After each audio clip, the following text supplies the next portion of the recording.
All right, so I wanted to talk a little bit about this article I came across the other day. And again, it's to do with gun ownership and specifically are people who hold their firearms license in Canada more likely to commit murder? And again, this is one of the many reasons that the left cites. And again, it's something that, if not true, it completely debunks the idea of gun control in and of itself. Again, because if gun owners are less likely to commit murder as a whole, then going after gun owners is futile because you're spending time and effort going after a demographic that's less likely to commit crime, specifically murder, compared to the rest of said population. So that's one of the many, and it just proves it too that they have a axe to grind against gun owners, specifically when they make that claim. So let's read a little bit about it here. Um, are firearms owners murderers, as some claim? Senator Pratt misinterpreted Stats Canada data in his Senate address when he introduced Bill C-71. According to data provided by Stats Canada over the last 10 years, no fewer than 169 gun homicides were committed by licensed firearms owners. This is incorrect.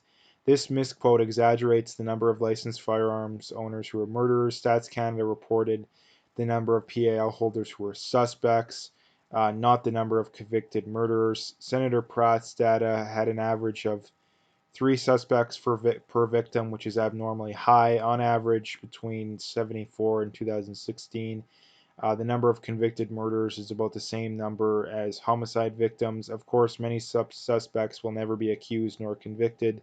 The police, being practical, cast a wide net of suspects. Although Senator Pratt's follow-up statements are unfortunately true, this is far fewer than the number of homicides committed by unlicensed shooters, but it is not an insignificant number. It is not only lifelong criminals who shoot to kill. Again, so do PAL holders threaten public safety? Back in 2012, I testified to the Senate of that the firearm. Sorry, and this is from Gary Mauser. So anyway, that the rate of firearms homicide by licensed individuals analyzing data between 1997 and 2010 was zero point 0.6 per 100,000 compared to an average national homicide rate of 1.85. Thus, I argued that while licensed individuals do use their firearms to kill, they're 33% less likely to commit murder than the average Canadian. The rate for a more recent time period, 2005 to 2016, remains about the same, sorry, 0.67 per 100,000. This rate remains much lower than the general homicide rate for the entire Canadian population, 1.69. Two countervailing problems with this comparison need to be mentioned.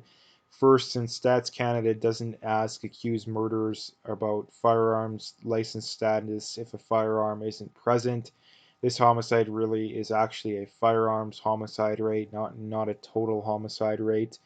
Second, the above comparison exaggerates the danger of licensed firearms owners because PAL holders are adults and most of them are male, while the total Canadian population includes all ages, including children as well as women and men. Many have higher homicide rates than females, and adults have higher rates than do youth under the age of 18. Are PAL holders more or less murderous than other Canadian adult males? According to the Canadian Firearms Program data, the population of licensed gun owners is 87% male, 13% female. All adults, as people under the age of 18, cannot legally own a firearm. Um, the average firearm homicide rate for the total Canadian population is 0.52, but when corrected from 2006 to 16, but when corrected for people over the age of 18, the rate increases to 0.65. When it is further corrected, limiting to just males over the age of 18, the firearm homicide rate jumps to 1.33. In summary, um, now compare that to the homicide rate for licensed gun owners, which is just 0.67 per 100,000 PAL holders. This rate is slightly higher than what I'd calculated back in 2012 because the time period 2005 to 16 rather than 1997 to 2010. And again, firearm homicide rate for PAL holders 0.67 Adult males 1.33. Now again, um, women obviously commit crimes lower than men, but they're just 13%. So even if you take just the male PAL holders, my guess is that number would probably increase to probably zero point 0.7 to zero point 0.8. But again, the number's still quite a bit lower. The number's still like 50%, not 50%, like probably what, 40% lower, whatever the difference between 1.33 and zero point 0.8 is. Um, so again, PAL holders less violent than the average Canadian. And again, this is something that just completely debunks the leftist argument that going after guns is a futile attempt at reducing crime because you're not reducing crime compared to the average person. Not only that, too, um, unlicensed gun owners are more likely to kill people with guns than licensed gun owners. So again, it just proves the idea that um, gun control reduces gun crime, even let alone crime as a whole. Now, I've seen some examples of gun control reducing gun crime, but I've never seen examples of gun control reducing the overall homicide rate. I mean, you look at the UK too. They have very strict gun control. The difference there is that they've always had very strict gun control. That's another thing that kind of throws a wrench in the idea of gun control is that there's already a lot of guns. I mean, Canada is very unique as well as the States is unique. I mean, for different reasons in that even if Canada implemented an outright gun ban, like any kind of gun, if you need a PAL to own it prior to the gun ban, you can't have it anymore.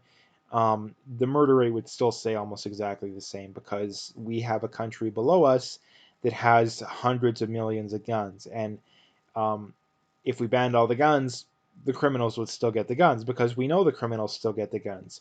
Again, find me criminals who say, yeah, you know, our strategy for getting our hands on guns is to go get our PAL, you know, specifically our restricted PAL, which is you know harder to get than your normal PAL.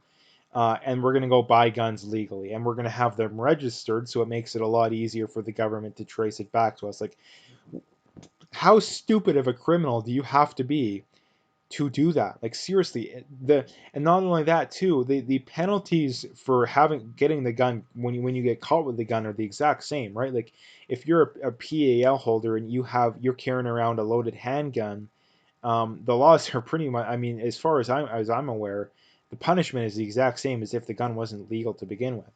Now, again, that'll depend on your plea deal and the prosecution and all that stuff. There's a lot of political mumbo jumbo that kind of throws in a wrench into things. But again, it's much more advantageous to buy a gun illegally from the States than it is to get a gun illegally from Canada. Not only that, too, is that the process is a lot longer too. Like let's say you join a gang, you become a drug dealer, you're gonna have to wait 4 or 5 months to get that PAL. Not only that, probably longer. And the fact that you're gonna have to book a time to take the course, which is probably you're gonna have to wait at least a couple months for that. I mean, right now I don't even know how long the wait times are. It obviously depends where you live, but where I'm from, it's a 2 or 3 month thing in advance right now, maybe more. I haven't looked in a while because I mean I don't need to take my course anymore. I already did, but that's the problem too, is that you're looking at least 6 months from the time you decide you want a gun till you can actually get a gun legally. So again,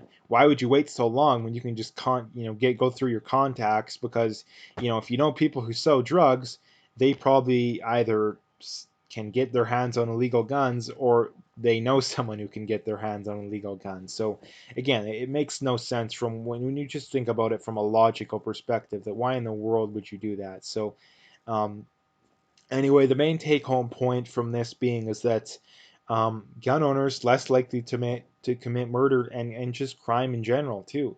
So again, any time the government wants to go after legal gun ownership, it just proves that they have bad intentions. Because if they actually cared about reducing crimes, they wouldn't do it. They wouldn't do it.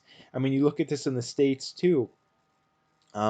People with their concealed weapons permits less likely to be convicted of crimes than cops. Now, again, things have kind of changed recently, but up until a couple, 2, 3 weeks ago, um, the argument for gun control, at least one of the main arguments, was always you don't need a gun, you can call the police, they'll save you. Again, completely contradicting themselves too, which is just another. Again, the last few weeks have proven to us that a couple things are true, and it completely debunks the gun control, the leftist argument. In that, number one, the police will not always be there to save you. I don't care where you live, especially if you live in a rural area, especially if you live in a rural area.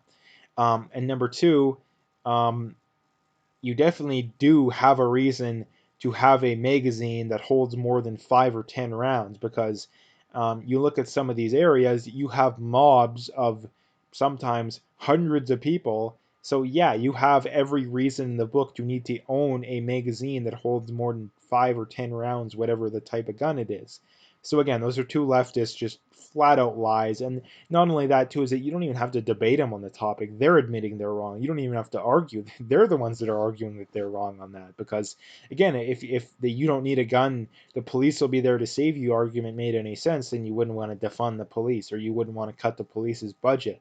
Um, and if the you don't need a high capacity magazine argument made any sense, then you wouldn't support massive groups of people going around rioting and looting either. So again, they're the ones that are arguing against their own point. So it's I'm happy that we can all finally agree on that. So I mean, they won't admit they're wrong about it, but nonetheless.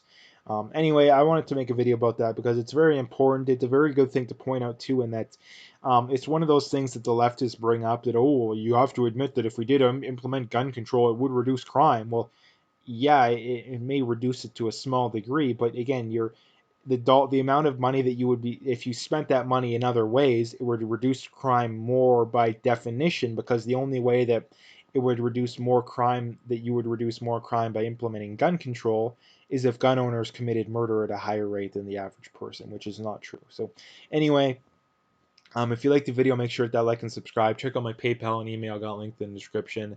Again, appreciate any donations. At the very least, just hit that like and subscribe. And last couple things, check me out on Twitter, check me out on Parler, check me out on BitChute. All the links are in the description, so you can find them all there.